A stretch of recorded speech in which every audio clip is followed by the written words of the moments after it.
Welcome to extreme survival caught on camera. This stuff is going to blow your mind.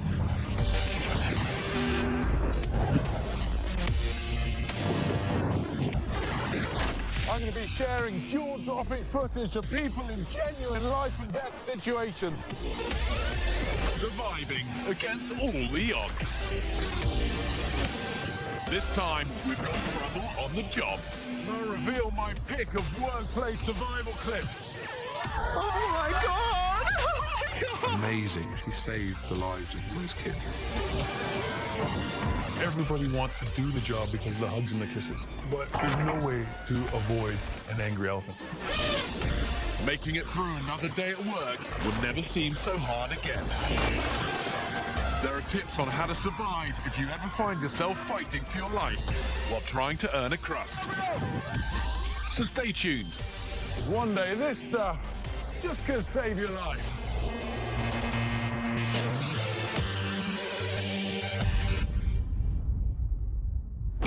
Most people say goodbye to their loved ones at breakfast and next expect to see them at dinner time. But my first survivor turned up sooner than expected. On the national news. Fire shot into the sky as Atlanta's historic cotton mill burned to the ground. Construction crews were renovating the building when it ignited. 68 meters up, the crane operator is still in his cab.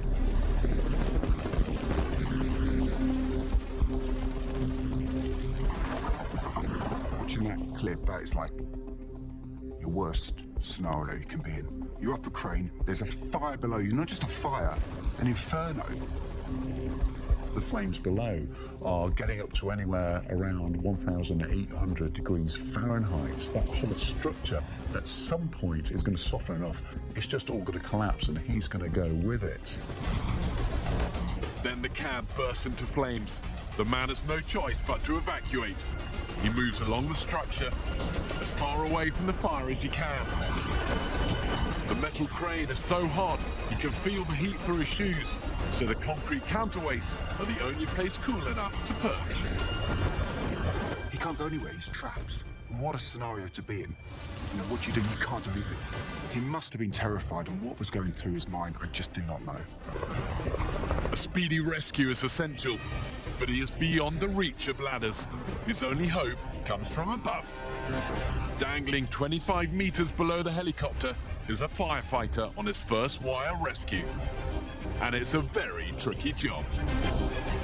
The heat generates thermals, which makes the rotor blades unstable, so the pilot has been really fighting to keep the helicopter level. There are three people who are in clear mortal danger here. There's the pilot of the helicopter, there's his rescue guy on the end of the wire who's been dangled, possibly in the flames licking around him, and then there's the crane operator who sat at the very end on the counterweight of the crane. It's a real cocktail of hazards, any one of which could spell death for that crane operator. The firefighter manages to get a harness around the stranded man. It's just amazing that the pilot of the helicopter manages to maneuver through all that jeopardy, places the guy, saves him ultimately, they clip together and they fly away safely, because at any moment that whole structure could have completely given away. Thanks to the expertise of the pilot and firefighter, the crane operator's workday from hell is over, and everyone escapes unharmed. So much of work is all about risk versus reward. But sometimes in the effort to make a killing, we risk killing ourselves.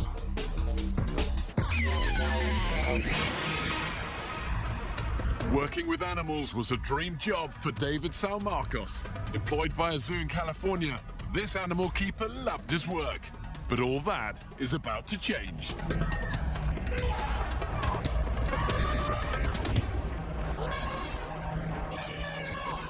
I think the most dangerous animal in the world is an elephant. When an angry elephant wants to get you, there's nothing you can do about it. You can't outrun them, you can't hide from them. There's no way to avoid an angry elephant.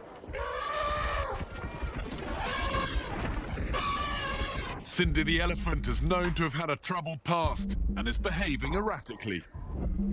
Sensing danger, David hides underneath the matriarch of the herd for protection. The smarter an animal is, the more likely they are to have what I would call a temper. So you look at animals like chimpanzees, grizzly bears, elephants. They're all animals that I consider to be some of the top intellects in the animal kingdom.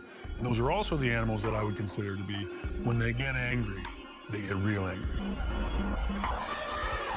The keeper gets out of the pen, but realizes the gate is still open and that Cindy could escape. Cindy smashes the gate open. Force of impact throws David beside a wall as the elephant continues her attack. We have an elephant which could weigh anything up to 6 tons charging at this railing gate which the keeper is desperately trying to close. It's only sheer luck that the elephant sticks its trunk through the gate and flicks the keeper clear, because as that 6 tons of mass hits the gate, it swings it open with an incredible force. If the keeper had been stood behind that, he would most certainly have been squashed. By now, Cindy could have escaped, but she's only interested in her keeper, who's just trying to do his day job. If you're going to be an animal trainer, you have to know, how are you going to keep yourself safe in that worst case scenario? Everybody wants to do the job because of the hugs and the kisses. Elephants are amazing when they're calm. You know, you can hug them, kiss them, feed them jelly beans, they love it. But you still have to have all the things ready at all times for what if something happens that's bad. The keeper is huddled against the base of the wall, and it's this that's stopping the elephant from crushing the life out of him. Luckily for the keeper, up between the ground and the upright of the building, creating this safe zone. If he's tight enough into the corner, the elephant can't actually get in closer to headbutt him. And you can see the elephant sort of pawing at the body, trying to drag him back in. Typically what they're trying to do out in a more open circumstance, she would take the flat of her head and push it on the body. And literally like you're kneading bread, they'd try and squeeze the whole body flat. And so a lot of times with an elephant attack, you'll see the human body just flattened out. As the other trainers race to the scene, the elephant decides to move away. Following his ordeal, David spent 8 days in hospital and a further 7 months recuperating. Long term, he stopped working with animals.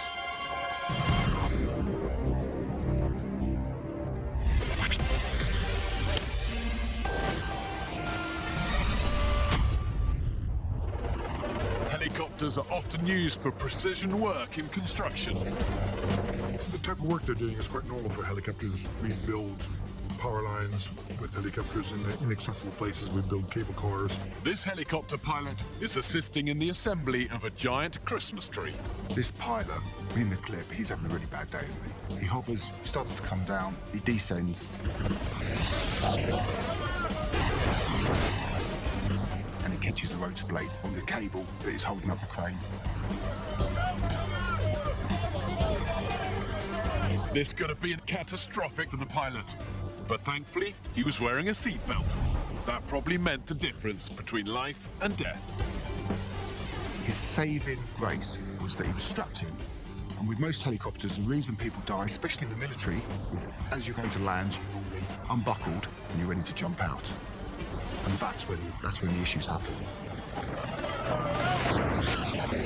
All it takes is one nick of that rotor blade to come out of equilibrium. They lose the energy and they're down.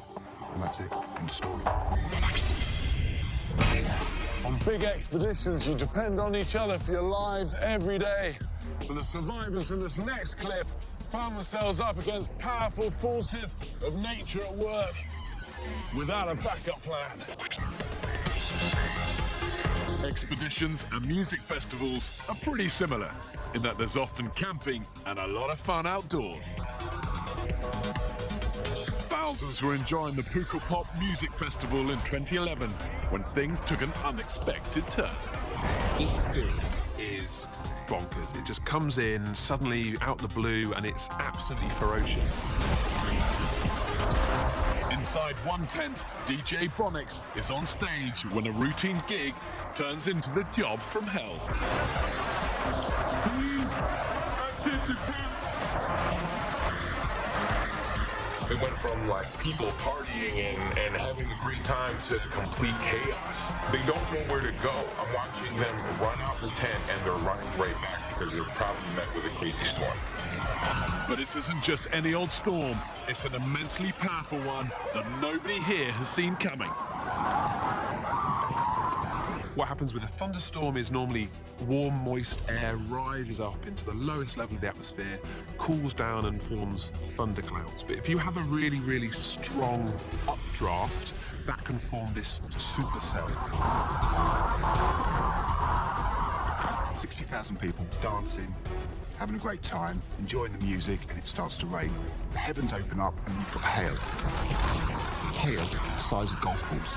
These people have got nowhere to run to. 1 second, people are having a good time and having the time of their life and going crazy, and the next instant, you're holding on for your life. I could just see rain go sideways. I've never seen rain ever go sideways before. Once the winds pick up their intensity, it's clear these people are not safe. They need to find permanent shelter. Unfortunately, they're in this festival environment, and there just simply is no permanent shelter for this many tens of thousands of people. Some take cover in the trucks backstage, but for most, there's no refuge. It's more disaster movie, the music festival, as equipment and debris fly through the air. As the tent is caught by the wind, it is sucked up into the storm and then comes crashing down. You've got lighting on very flimsy supports. You've got water, not just a little bit of water, a lot of water, and you've got electric. The storm rages for just 15 minutes before moving on, leaving the festival devastated. 140 people are injured and 5 dead, but thousands escaped. Looking back on it and knowing that people have passed away, especially the couples having a good time, we were definitely touched and thankful that we survived. Next, a stuntman blows his chance at the big time. A teacher in a tornado. Oh my god. Oh my god. And later on, I'll be sharing my favorite clip. So hang around, see if you agree.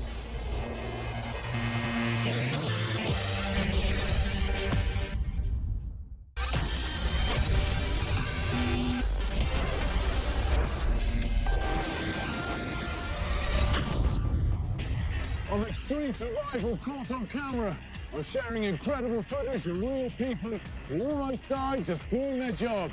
And at the end, I'll be picking my favorite clip. So far, we've seen tales of extreme survival in the workplace. Now, we're going back to school. Teacher Robin Diedzik had heard the weather report and the warning had been to stay off the roads. Later that day, the whole school was in lockdown and going through emergency procedures. It's the afternoon of May the 20th, 2013, in Moore, Oklahoma, and a tornado has just touched down. Tornadoes are an unfortunate byproduct of thunderstorms, essentially. Thunderstorms form when warm, moist air rises up, cools in the lowest level of the atmosphere, and then a tornado can form if it's really strong wind underneath that thunderstorm sets the air spinning and forms the kind of telltale vortex shape that you see in a tornado.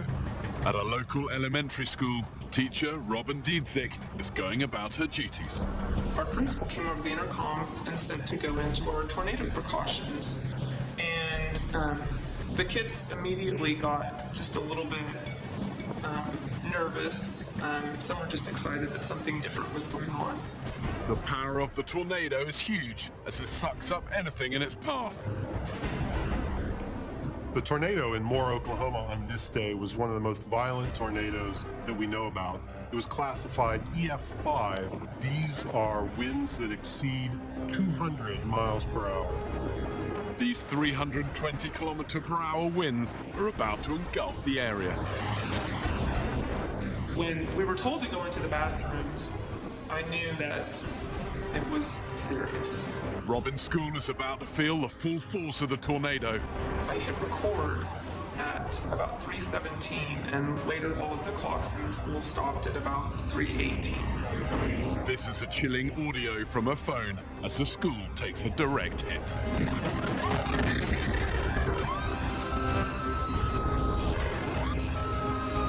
25 girls and a teacher in the bathroom, and all around them was devastation.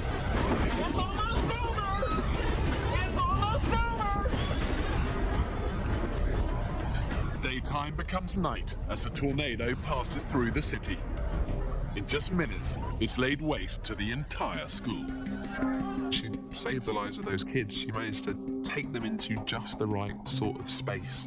A space that didn't have windows, because a tornado is bound to blow in your windows, and the most stable kind of room she could. When I opened the door and went into the hallway, I thought everything around us, around this strong concrete building, has got to be gone.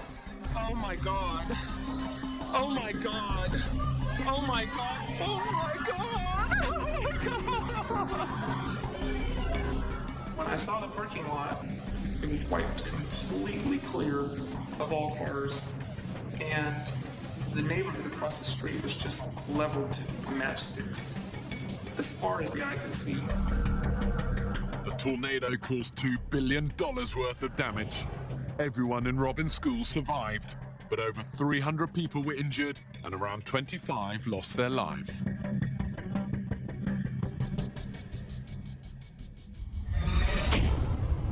Many people want to work with animals, but let me tell you from experience, they don't always want to work with you. And my next survivor had a very close encounter with a very angry bull. A Spanish fighting bull has been on the loose for an hour in Malaga. As he trots down the street, he looks harmless enough, but he has already injured 2 people and is choosing targets at random. The animal in this clip is a Spanish fighting bull, and they are selected to be aggressive. A man in a red shirt attracts the bull's attention in what seems a foolhardy maneuver. He looks like a passerby. This guy is not. He knows what he's doing. Now, this move is something I've never seen outside a bull ring. They do it in Portugal, the Falcadores. He dives onto the horns of the bull, angling his body between those horns to get it in a headlock. The man on the street is actually very highly trained and works for the company that owns the bull. One thing that you might think is that the bull is charging him because he's got a bright red top on. But the fact is that bulls are actually colourblind, so they're green and red colourblind, so they can't tell the difference between green or the colour red. So it makes no difference the colour that he's wearing. It's the movement that the bull is going for, not the colour. Once he's got the animal onto the ground, he's relying on passers-by, he's relying on their courage, their goodwill, and their knowledge of the animal to pile in and bring it down by main force, by the weight of the number of people. If this hadn't happened, that bull got up, he would be bouncing around on those horns, and that would not be good. To the uninitiated, this seems like a reckless act of bravery. But for this man, it's just another day at the office. One guy who definitely isn't a desk job man is Joshua Fraser from Oregon. And he was about to do his own stunt in a movie, but what happened next definitely wasn't in the script. Joshua is a lucky man. He survived and recovered from one of the worst work accidents you're ever likely to see. I made a really bad decision and did not wear any protective gear because I had the misconception that I would be safe because I was not supposed to be near the explosion.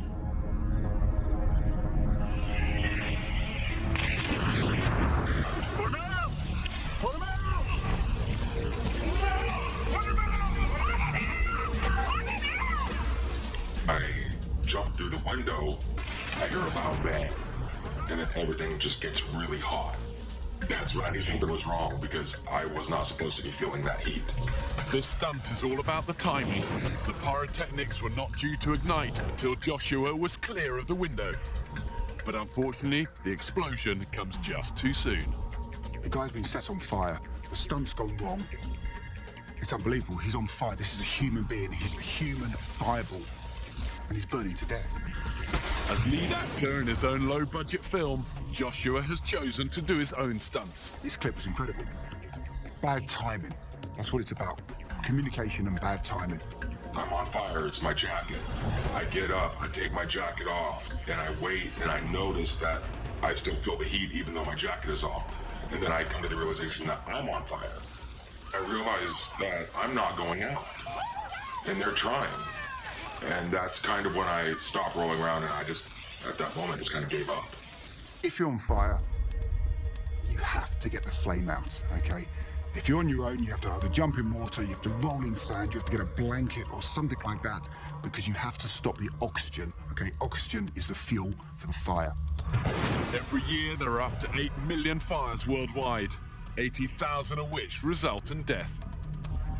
Joshua spent 3 weeks in a coma and suffered 40% burns to his body, but he lived to tell the tale, and he's back acting again. Not a nice situation to be in at all. Many of my extreme survivors have been saved by the bravery of others. But for me, there's one clip that stands out above them all. And it's got to be that crane rescue in Atlanta. The expertise of the firefighter and his equally courageous pilot is incredible. And the stranded crane operator did well to stay calm.